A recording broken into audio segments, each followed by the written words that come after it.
Good afternoon. Good afternoon, everybody. I hope you can see the slides. Hope you can hear my voice if you're joining us for the live session, or if you're on the live stream.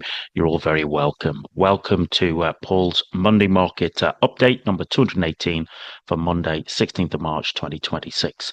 I hope you're all well. Hope you're all safe wherever you're in the world you're joining us from, and I hope you've had a good weekend and ready for what is going to be another eventful week in an eventful month in an eventful quarter in an eventful year.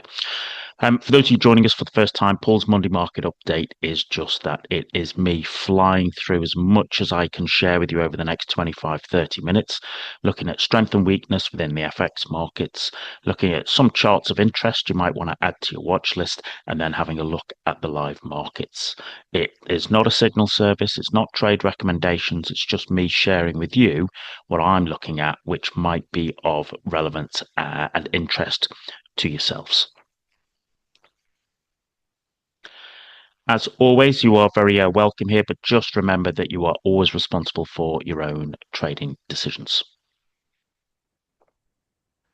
As always, if you want a little bit more help and support on your trading journey, there is the VTP Trader Accountability Group. Doesn't matter what you trade or how you trade, it's all about building discipline, accountability, and consistency in a small group. You can ping me for if you've got any points, or use that QR code there to take you to the page to join.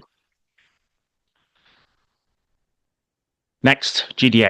Okay, this is the gold miners ETF. All right, so this is all about as the name implies, a basket of major gold mining companies, and so lots of people will have traded this as a bit of a leverage play on the gold price, and it kind of well, it kind of benefits during risk-off environments, but I think basically what has also happened is that this, as I said, it's been a bit of a leverage play in the gold price. And once again, you can see that, that has been in a fantastic trend, isn't it?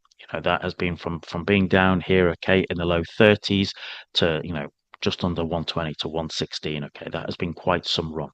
But the thing that started to get me interested into this is that, here we are, $100.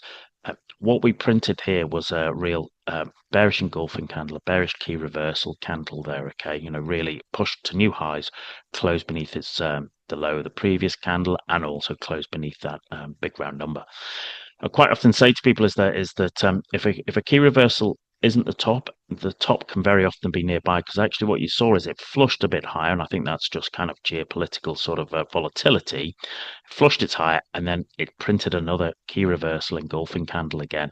Once again, okay, whilst we didn't close beneath 100, last week we kind of dropped beneath it. I look at this as a domino candle. It really did close on its low, so I would expect it probably to sort of, on an intraday basis, drift down to the 20, and then once again, the scenario I'll be looking at, well, does it have what it takes to basically bounce to 100 before it kind of rolls lower? Okay, that will invariably have a